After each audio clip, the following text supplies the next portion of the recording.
Hello and welcome to History Through Question. Today's topic is GIC lecture history last year's question. 106 question था. From which mine was the world famous Kohinoor diamond को obtain किया गया था? तो यहाँ पे इसका करेक्ट आंसर जो है दैट इज द गोलकोंडा होगा. तो जो डायमंड्स है वो माइन किया गया था कोलोर माइन से. ओके, साथ ही साथ ये लोकेटेड कहाँ है? ये है south bank of the Krishna river in the Golconda, जो कि प्रेजेंट डे आंध्र प्रदेश में है. तो करेक्ट आंसर जो होगा that is the B. 107. Who among the following was considered the chief of the amirs in the Mughal administration? तो ये आपको बताना है कौन सा होगा. तो जो करेक्ट आंसर है that is the Mir Bakhshi. Already हम लोग इसको डिटेल में पहले ही काफी डिस्कस कर चुके हैं, तो there is no need to discuss any more. तो correct answer is B. 108. The reason why Muslims used to call Aurangzeb as Zinda Pir Alamgir was, इसका क्या रीजन था? तो यहाँ पे अगर हम देखें तो जो करेक्ट आंसर है इसका दैट इज द सी, औरंगजेब सात्विक लाइफ. ओके, सो औरंगजेब जो थे one of the highest debated Mughal emperor है. ओके, इट इज बिकॉज काफी ज्यादा वो ट्रबल में रहे थे अपनी रेन में. अप्रोक्सीमेटली उन्होंने 4 डेकेड्स प्लस रूल किया था, लेकिन रिवॉल्ट्स एंड रेबिलियंस काफी ज्यादा रहे थे. साथ ही साथ unlike other rulers he only had one wife. ठीक है, उनकी सिंगल वाइफ थी. साथ ही साथ he was a devoted worshipper,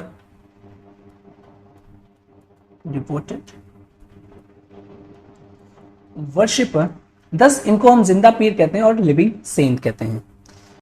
next question 109. Who was the author of Tuju के बाबरी? तो यहाँ पे जो करेक्ट आंसर होगा दैट इज द ई. जो बाबर हैं वो तुजू के बाबरी उन्होंने लिखी थी. सो अगर हम बात करें during the rain of Akbar, Tuju के बाबरी जो थी वो कंप्लीटली ट्रांसलेट की गई थी to Persian by a Mughal courtier, जो कि उनके थे अब्दुल रहीम खाने खाना. तो ये एडिशनल इंफॉर्मेशन है कि अकबर की रेन में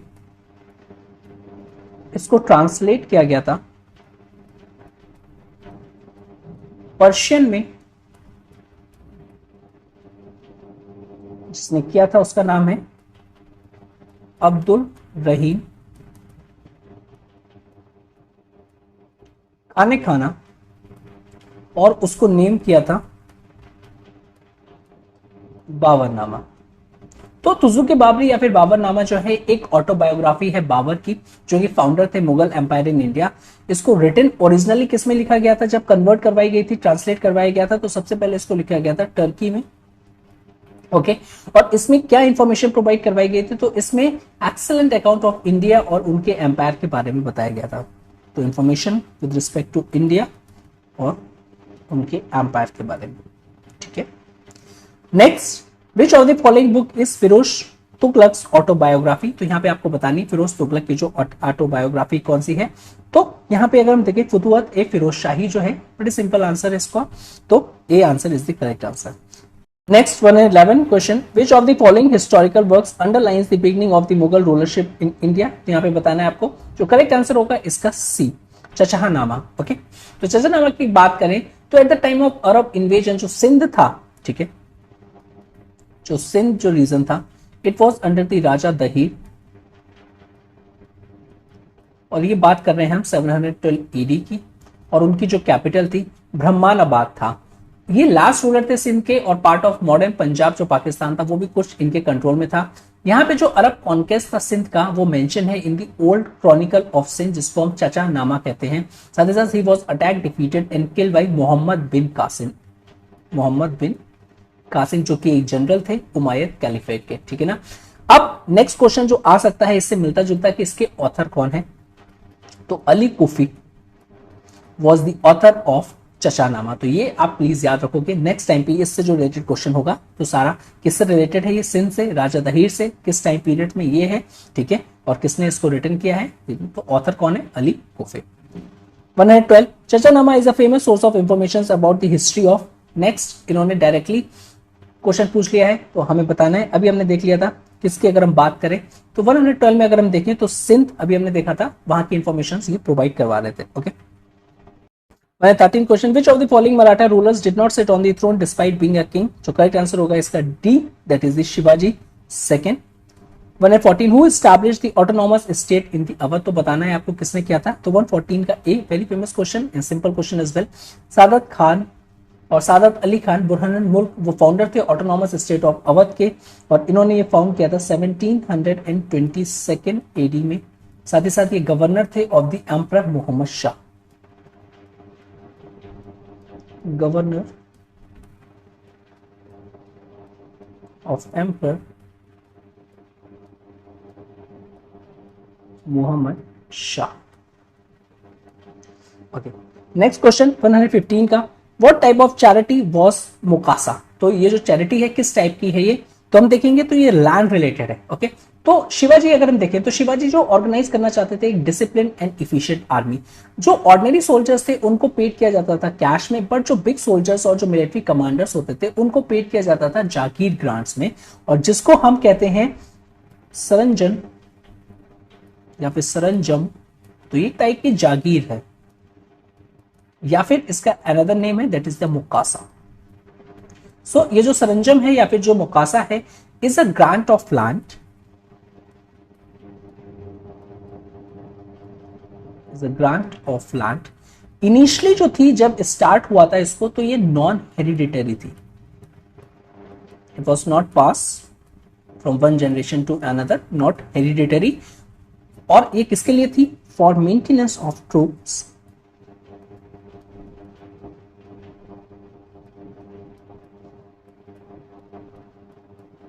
या फिर जो मिलिट्री सर्विस है, found among the Marathas, found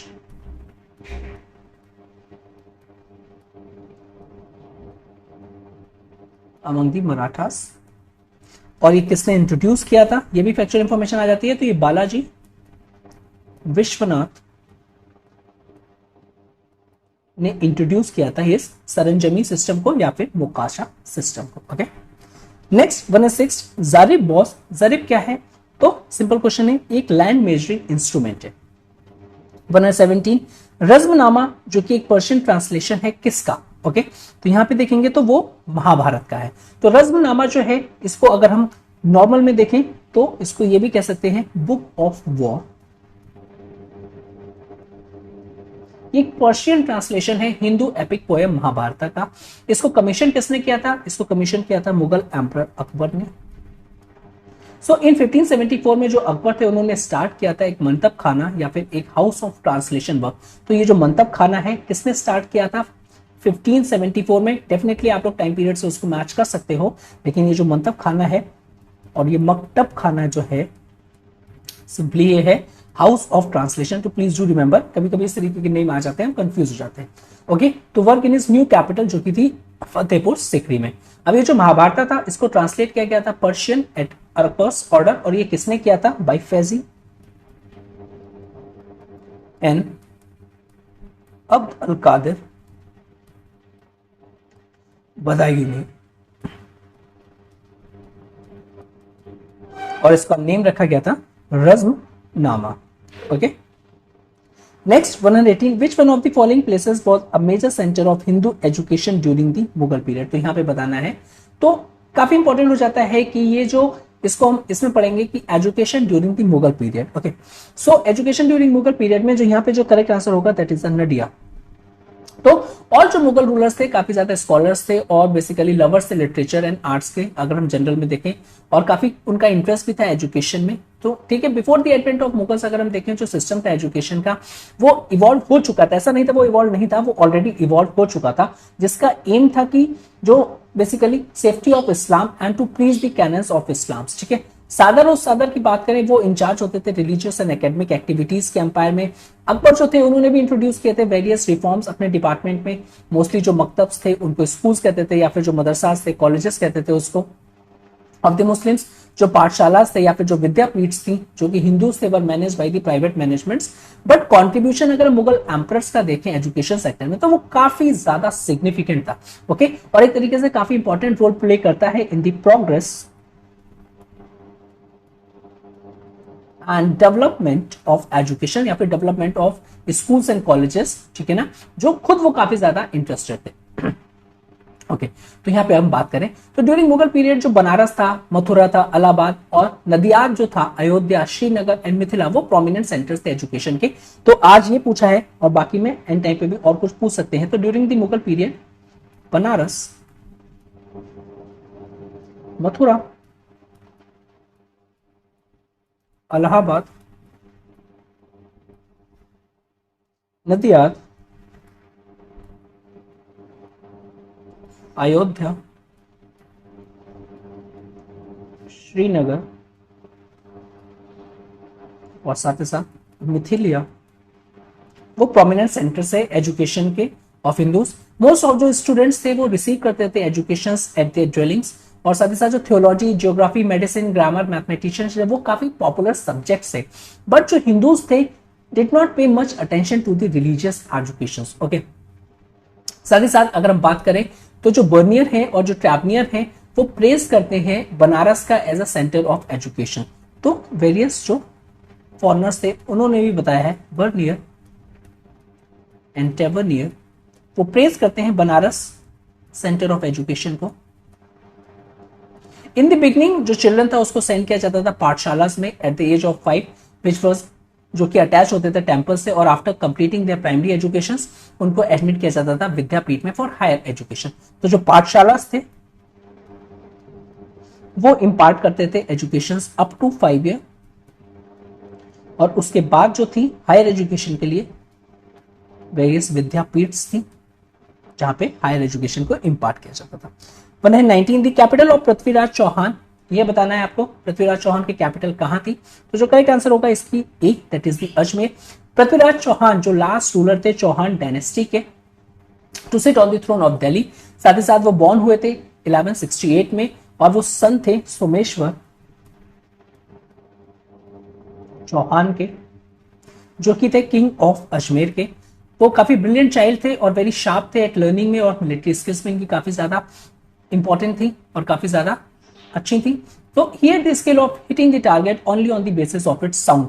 ये जो 16th सेंचुरी जो लीजेंड्स है वो डिस्क्राइब करते हैं उनको as a rulers of India's political centre Delhi rather than Ajmer, जो कि इनकी एक्चुअल कैपिटल थी। ऑल्दो दिल्ली मेंशन किया गया लेकिन जो एक्चुअल कैपिटल थी इनकी वो अजमेर है। तो जो करेक्ट आंसर होगा that is the Ajmer. Next question 120, after Shivaji who conducted the guerrilla warfare. तो यहाँ पे बताना है, यहाँ पे जो करेक्ट आंसर हम देखेंगे तो बाजी Rao first. Okay, after Balaji Vishwanath जो डाइड हो गए थे, और बालाजी विश्वनाथ जो डाइड हुए थे 1720 में, उनको सक्सीड किया था पेशवा ने by his 20 years old son Bajirao first. In spite of his use जो बाजीराव फर्स्ट थे वो काफी बोल्ड थे और ब्रिलियंट कमांडर थे और एक एम्बिशियस एंड क्लेवर स्टेट्समैन भी थे। उनको डिस्क्राइब किया जाता है as a greatest exponent of guerrilla tactics after Shivaji. Okay, so greatest exponent of guerrilla tactics after Shivaji. Next 121, how many times did Ahmad Shah Abdali attack India? तो बताना है कितने टाइम अटैक किया था इन्होंने। जो करेक्ट आंसर है that is the 7। Ahmad Shah Abdali invaded India 7 times, और जो टाइम पीरियड था 1748 से लेकर 1767। उन्होंने क्रॉस किया था खैबर पास इन दिसंबर 1747 को। अपने साथ वो 40,000 ट्रूप्स लेके आए थे इन्वेड करने के लिए इंडिया, और उस टाइम पे जो इंडिया था it was ruled by the Shah Alam first. Shah Alam first. तो ये एडिशनल इंफॉर्मेशन है, please do remember. 122, in whose court did sir Thomas Roe came, कब आए थे और किसकी रेंज में आए थे? तो यहाँ पे Jahangir is the correct answer, B is the correct answer. तो सर थॉमस जो रे थे उन्होंने विजिट किया था कोर्ट ऑफ जहांगीर। ये कब किया था इन्होंने? 1615 या 1615 में, ऐसे याद कर सकते हो आप। वो जो कि मुगल एम्परर थे एट द टाइम में। साथ ही साथ उन्होंने ऑब्टेन की थी permission to trade in Surat. So permission to trade in Surat. साथ ही साथ वो स्टे किया था उन्होंने कोर्ट ऑफ जहांगीर में फॉर 3 years टिल 1618। ऑल्दो जो ट्रेड सेंटर्स थे वो एस्टैब्लिश किए गए थे आगरा में भी, अहमदाबाद में भी, और साथ ही साथ ब्रॉच में भी। तो apart from Surat trading centres और जगह भी एस्टैब्लिश किए गए थे। 23 the treaty of Amritsar was sign by Ranjit Singh, किसके साथ साइन की गई थी? जो करेक्ट आंसर है that is the Sir Charles Metcalfe. Treaty of जो अमृतसर थी ये कब थी? अप्रैल, टू स्पेसिफिक बात करें 25 1809 में। तो एक पैक्ट था जो कि कंक्लूड किया गया था बिटवीन चार्ल्स टी मैक्लिफ जो कि रिप्रेजेंट कर रहे थे ब्रिटिश ईस्ट इंडिया कंपनी को, और जो रणजीत सिंह जो हेड थे सिख किंगडम ऑफ पंजाब के। अब ये जो ट्रीटी थे ने इसका ऑब्जेक्टिव क्या था? इसने सेटल किया था Indo Sikh relations for a generation. 124 in which act it was provided that जो गवर्नर जनरल है बंगाल के shall be the governor general of the whole of India. तो यहाँ पे आपको बताना है, तो यहाँ पे जो करेक्ट आंसर होगा that is the C, charter act of 1833। Okay, तो गवर्नर जनरल ऑफ इंडिया थे वो, बेसिकली हम बात करें बाई चार्टर एक्ट ऑफ 1833 जो पोस्ट नेम था गवर्नर जनरल ऑफ बंगाल उसको कन्वर्ट किया गया था गवर्नर जनरल ऑफ इंडिया में, और जो first governor general of India थे वो थे विलियम बेंटिक।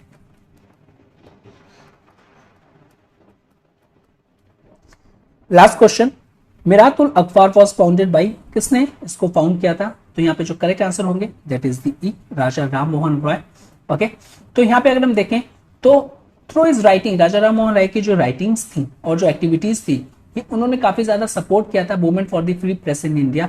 ओके, जब प्रेस सेंसरशिप लग गई थी और उसको बाद जब रिलैक्स किया गया था प्रेस सेंसरशिप को बाय लॉर्ड हास्टिंग इन 1819, तो राजा राम मोहन राय ने फाउंड किए थे 3 जर्नल्स। जो फर्स्ट था that is the Brahmanical magazine,